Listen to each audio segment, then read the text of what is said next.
Welcome to MarieAnge TV. I have Ruth. And I really wanted to create this video because, as you all know, March is Women's History Month. And for me, I decided to create some content which highlights some influential women who are trailblazers and who are making an impact in our communities. And I have Ruth Mardy here, and she is the owner of Girls with Bibles. And so Ruth, can you tell us how you came with Girls with Bibles and what the mission of Girls with Bibles is? Okay, so our mission at Girls with Bibles is that we are a community of women living bold, confident, and unashamed for Jesus. And we also promote and advocate for women to build a strong, healthy relationship with Jesus Christ, which ultimately you will find your worth and your purpose. And what started Girls with Bibles was at one of the lowest, I want to say one of the darkest moments of my life, where I literally was sitting in this little corner I created in my room, and I call it my prayer corner. And basically, well, I call it my war room. But I had prayers thumbtacked on the wall, and you know, my Bible open, a nice little candle. And I just kind of made it my own with some pillows and a throw blanket. And there I cried some of the most, I want to say, painful yet cleansing tears. And in the midst of wanting God to take my life, He gave me my purpose. And He told me He wanted me to speak to women, to empower them with what I had gone through. But at that moment, I was kind of like, how can I empower women and I'm still married to this guy? And it was almost as if like God was like, you're questioning my timing, and His timing's always perfect. Absolutely. And we know that. Absolutely. So when in that moment, I was like, I can't. So I put it off for about 3 years. I always knew the name. So about last year, I really took it serious. Kind of grew the page. We started at like 30 followers. Now we're like 500 plus followers. And it just basically grew. And with every brunch that we threw, that I keep throwing, basically we get the women and we just empower them and build and love and nurture them and let every woman know that this is a safe place you can come to. You can, you know, ask questions during the panel discussions. You can come have brunch. We'll pray. We do praise and worship. It's really just a really airy and nice, inviting and loving place to be for women. So. Yes. And when I tell you all, I just recently went to my first Girls with Bibles brunch, and when I walked inside that establishment, I just felt like it was heaven, if you will. It was just so peaceful. It's just women coming together, encouraging one another, and basically talking about what they've been able to overcome. Like, that brunch was amazing. And if you all want to go check Girls with Bibles out, make sure that you follow them on social media. Yes. And so Ruth, I know that you are an advocate for domestic violence. And so could you tell us what your first experience with domestic violence was? Okay. Yes, I do. I finally have stepped into my role and my purpose of speaking out against domestic violence. That was not always the case, because I had allowed people to make me feel ashamed to speak my truth, to make it seem as if, oh, you're just being a victim, you're playing victim. So I, you know, now have gotten to the point where I'm like, I'm gonna speak out against it, even if someone doesn't want to believe it or think that I'm trying to play victim. But my very first encounter with the very first domestic violence, I want to say, situation that I went through, for privacy's sake, we won't say his name, was with a guy whose name started with a J. I was about 16 going on 17 when we first met. About 2 years later into the relationship, 18 going on 19, he kind of had like, I want to say he had his little vision of what our lives would be like, where he would be a lawyer, I would be his housewife, we'd have the kids, a little American dream life. And that was pretty much what he thought. I mean, never stopped to think to ask me, what do I want? Yeah. And I remember at 19 when I finally told him, I said, hey, you know, I'm not a US citizen, and I finally got my green card. I can go to school. I can't afford school, and I wasn't able to get loans or anything like that. So I decided to join the military for them to pay for my school. Of course, he was not having that. So when I went off to training, I'm guessing he got a new girlfriend who he later on married now. But in the midst of that short 3 years before the 4th year, that final year, I started noticing signs of like verbal abuse, controlling. I couldn't go to my family, stuff like that. And I couldn't even wear certain outfits. I remember one time we were in a store and he made me like put my butt inside of the clothes rack so other men wouldn't look at me. Wow. And here I'm like a 19, 20-year-old young lady.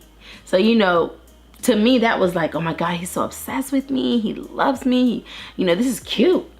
But it's not, because the cute stuff that we you know, the cute little red flags that we overlook are the ones that we think, oh, we can fix that.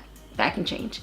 Those are the ones that ends up being the final deal breakers, and sometimes the ones that end up taking your life. So after that situation happened and I joined the military, I came back home. We argued a lot, and it was just one of those things where it's like he kind of had a girlfriend.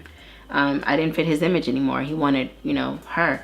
And after all of that abuse and verbal, physical, and, you know, at first it was just pushing me around and stuff. Then it went to putting my head on the dashboard. The gear shift stick? Pushing my head, holding my head there as he's like driving like 90 miles an hour on a two-lane road towards Locust Grove. And, you know, stuff like that. And I was too ashamed to tell my mom, because at that point I had gotten where I was so in love with this guy, so I thought I was, that I just wanted him. I became obsessed. Like he was my first time like showing me how to love. And so when he was loving me obsessively and controllingly, that's what I internalized as love. Again, I was reading my Bible, but I was too ashamed of being a Christian to even, like, you know, exercise it outwardly and publicly. So a lot of times I just, you know, hid my faith, but I started replacing this guy with my God. And so if we're not careful, that tends to, now we have this relationship that runs our lives. Absolutely. So I was at that moment where he was running my life, he was ruling me, and I let go of all the signs and all the abuse. I just took it and I internalized it as love. I didn't know what love was. I didn't know Jesus loved me. Right. And so, because I grew up religious, you know, we grew up Seventh-day Adventist. So what they did was they instilled a lot, and this is not to knock the Seventh-day Adventist faith or religion. However, I have my own experiences from it, and this is my experience from it. Yeah. It was very religious, very controlling. And so I didn't know that I could have a one-on-one relationship with Jesus. I really didn't even know about grace. I didn't know about the Old Testament and then the New Testament. I knew I saw them in the Bible, but I didn't realize like this one came so that that one can be put down. And then we pick up Jesus and we pick up grace, and you move on with your life. Right after he came home, well, I came back home. I remember him picking me up. This was the final straw for that relationship. So again, we were dating 4 years. The final straw for that relationship was when he picked me up from my mom's house. We were supposed to be going somewhere, and I think he might have been a few minutes late, and I was kind of like, got in the car joking and was like, what took so long, you know, playing around. And he just wasn't having it. And he basically pulled out of the driveway. You remember that house in 225? He pulled out of the driveway, and then as he's coming around the curve so we can exit out the neighborhood, he just goes berserk and like stops the car. He starts hollering like, what the F do you want from me? Why are you always questioning me? Why are you questioning me? Again, this is someone that's cheating, that has a new girlfriend. So any little questioning about another, or any questions period, whether they be a woman or not, sends him over the edge. So he basically, as I'm sitting here stuck, like, why is he yelling at me? Like, you know, what is going on? He pulls out a 9mm and points it like this to my face. And then I'm sitting here like, all I could think was like, oh my God, Jesus, like, help me. And I remember like my whole body went numb. I couldn't even talk. Like, you always think about what I would do in a near-death experience. Like, I froze. I couldn't talk, nothing. I was just like that. And in that same instant when he took the gun, he took it off. I turned my head like it was right here. It was like this in my face, but I turned my head and I'm like, I just don't, you know, if he's gonna shoot me, just let it be from the back of my head. I just knew that was it, y'all. I was done at 20 years old. Actually, I was 21. And that was the end of my life. So when he didn't pull the trigger, then I heard, like, you know, I turn around, and in that moment when I turn around, he has the gun in his mouth. And he's like, F this, I don't want to be here. And, you know, what is it that you want from me? And then I was just like, in my heart, I'm praying like, Jesus, please let me live. Please let me live. Please let me live. And out of nowhere, he just goes, get the hell out of my car. So I got out that car and I never looked back. And I went inside my house, my parents' home. I locked the door really hard. And I just broke down crying by the front door. And it took me, I want to say 3 years to mourn that relationship. Like, I compared every guy to him because, you know, he was a wine and diner. And of course, a lot of abusers, they do that. They come off like they're going to give you the world. They're going to wine and dine you. And some of them, that's not their MO. But most of them, that is. Because they're, like, a lot of times they're narcissistic. So, yeah, that was the first time I had ever experienced that. And even now, in my 30s, I do see certain traits of, like, me trying to be controlling. So I had to even get into therapy for that, which is, I highly recommend therapy for anyone that has gone through a traumatic experience such as domestic violence, because it really helps. And don't be ashamed of that. Don't be ashamed to leave after your friends have seen you build this big life with this guy. You live in this huge house. Don't be afraid to leave. Don't be afraid to go to therapy. Don't be ashamed of any of it, because at the end of the day, there are people in their graves right now. Given the opportunity again, they would go to counseling. They would pack up their things, their kids, in the middle of the night and leave and never look back. If it meant for them to be here, that they could be here again. Wow. And so, you know, of course, when people go to heaven, they don't want to come back here anyways. But I'm just saying, if a woman could be given that opportunity again, they would want to be here. But that was the first experience that I had with domestic violence. Wow. So what is something that you could tell someone out there who is struggling with the decision of whether they should leave their significant other or whether they should stay? What is one word that you can basically tell them to help them out? I mean, I understand. I've been there. You're looking at a girl that used to live in a big old 5,000 plus square foot home.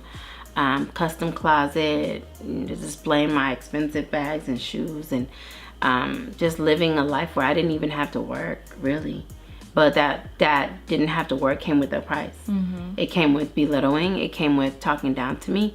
And if I had to give you one advice, it's this. Imagine God standing in front of you, and you have this little tiny bear. That little bear is all wrapped up with your expensive car, your shoes, your bag, you know, this dream life you built for yourself. You went to build a bear and you made this bear yourself. You know, you created this bear. You stuffed it with things. You put the little outfit on it. You got the house, the car, the job, everything. And it all revolves around this toxic relationship. And then God is coming along with this huge mansion behind his back. It's like this gigantic bear. And he's telling you, like, give me that and I'll give you this. It's not going to be easy.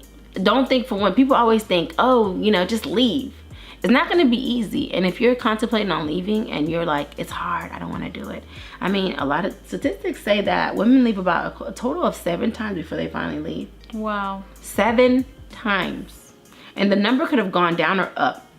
But Google it. Like, literally, the last time I was doing research on it, it said 7 times. Wow. And the crazy thing is, for my ex-husband now, this was literally my 7th time leaving him. Wow. Yeah. When I read that, I was like, what? Wow. I don't know what the deal is with the number 7, but that was my 7th time. Like, one time we lived in Louisiana on the base. I packed up my things, my son's things. I had one of my homegirls come on the base that was there, the only friend I had, and we filled the U-Haul truck up and we put everything in storage because I couldn't haul it all in my 4-door sedan. So I packed what I could in the car, clothes and shoes for my son and I, some toys, and we drove 13 hours home to Georgia. He came all the way there, got me with some promises. Don't believe the hype. Because the truth is, when they did it the first time, they'll do it again. Yeah. I mean, there are some rare cases where men actually change and never do it again. Yeah. Because they know the impact. And those are the men that can empathize with you, sympathize with you, and say, okay, I see the consequence to my actions. And it really hurt me to see that I hurt this woman. And I want to say that's when you should know that it's done. So my biggest takeaway from all of this is that we women will be afraid to leave, thinking that we're going to be missing out on something great or something amazing, when in reality, what God has for you is really, like we always say, it's on the other side of fear. It's on the other side of the things that you don't want to let go. And what does fear look like? It looks like that job you don't want to let go of, that relationship you don't want to let go of, those things that you think make or break you, those material things that can be replaced with better, but you don't think that there's better out there. And I'm not just talking about a new man. I'm talking about a new you. There's love in Jesus that can transform the way you even look at yourself in the mirror. Absolutely. So there's a new you waiting for you to discover. And the theme for my brunch is I don't change the theme. It's always bloom you. And bloom you means becoming the woman God created you to be. Not the woman you created for yourself, not the vision you had for yourself, but the vision God gave you and the purpose God created you for specifically. So I would tell any woman in that situation, just go. You know, it's hard. I'm not gonna tell you it's easy. I'm a single mother now, and I'm not hurting. Like, my bills get paid every month. I don't have a job right now. I'm looking, but at the same time, I'm very content. And I make enough to where I can live comfortably after my bills are even paid, and I'm good. And so, you know, people look at it, even my child's father looks at it, it's like, well, how do you going on vacations? You don't have a job. It's God. On the other side of fear, there was this good life for me. There's people that love me genuinely, and I didn't even know that. I lived in a huge house, and I felt alone in the world. I felt like nobody loved me. You're living in this big mansion, sweetheart, and you feel all alone. That man's not laying next to you at night. If he is, he ain't even touching you. That's not life. That's not love. Think about it like this. If you think about your kids, if you're a mother, you want the best for your children. So if your child is with somebody that's not the best for them, or that's treating them badly, as a parent, you're naturally gonna want that kid to be better or have better. That's how God looks at us. It's a child, he calls us friend, yes, but at the end of the day, he is our father. Call on him, depend on him, rely on him. And in the Bible, it says, trust in the Lord with all of your heart, and lean not to your own understanding, but in all your ways acknowledge him. So you have to trust him with all of your heart. You can't say, God, I trust you with every area of my life but this one. I got this one, God. And that's what I was doing. I was trusting God with everything else in my life, but not my relationship. I didn't trust him to replace this toxic situationship that I put myself into, that I called a marriage, that I put a marriage license on, and to give me something better. Wow. To give me a better me. But it wasn't, like I said, it was in a darkest spot where I didn't even want to live anymore, that God gave me purpose. Wow. That is powerful. Yeah. So another question that I do have for you, Ruth, is what is one lesson that you would have told your 16-year-old self? Yeah, okay. I think about this all the time. I think we all, once we get in our 30s, we're like, if I can go back to this age again. Absolutely. And my age is always 21, because that's when that first toxic relationship ended. And that's when New Ruth began. And then New Ruth started going down the clubbing path, and, you know, not more so. And even then, when we reconnected from our childhood and really started going to Bible studies with you, I was going to Bible studies with you during the week and clubbing every weekend. You know what I mean? To the point where I had breakdowns in the club. Wow. And Jesus was like, get out of there. You don't belong there. Yeah. Like, you are chosen by God to do something great, and you're trying to fit in with the world. So if I can go back and tell my 16-year-old self, don't try so hard. You weren't made to fit in with the world. You were made to transform the world, renew the world, and bring new light to the world. But you can't be the light in the world if you're trying so hard to be as them as everybody else? Right. That is amazing. I just feel like it's really good for us to share our stories with one another, because you really don't know what we've all gone through. And if you are someone out there who is struggling in a situation where you want to break free, you want to be released from this relationship or situationship, as millennials call it, like, you have the ability to go. God has equipped you with everything that you need.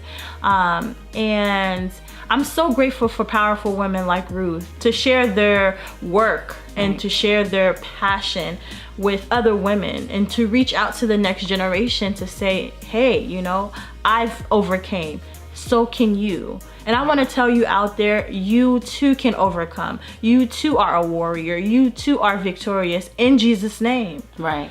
Do you have anything else that you want to share? I just want any girl out there that's going through it that want to know. First, I'm very funny, and I make a, you know, hard situation light. But baby, if you're looking for that sign, this is it. You know, it's funny, but it's almost like I used to ask God for signs all the time. And then I would stumble across a quote or a video, and this is your sign. Like, you have to go. There's so much waiting for you. Don't look at what you're losing. If he's gonna treat the next girl better, if they're gonna have more kids together, if, you know, everything you went through was in vain, or you know, next thing you know, he's gonna treat the next girl like gold. Don't worry about that. Somebody used to tell me, that's none of your business. That was the hardest pill to swallow. Wow. What do you mean it's none of my business? I stayed through A, B, and C. It is my business. But it's none of your business what he's doing. The only business you have is to be at Jesus' feet, find out what he wants for you, for your life, and get to work. That's it. Yes. That's powerful, you guys. This is a sign. If you're looking for a sign, like she said, this is it. Okay? Go grab your purpose. Go grab your purpose.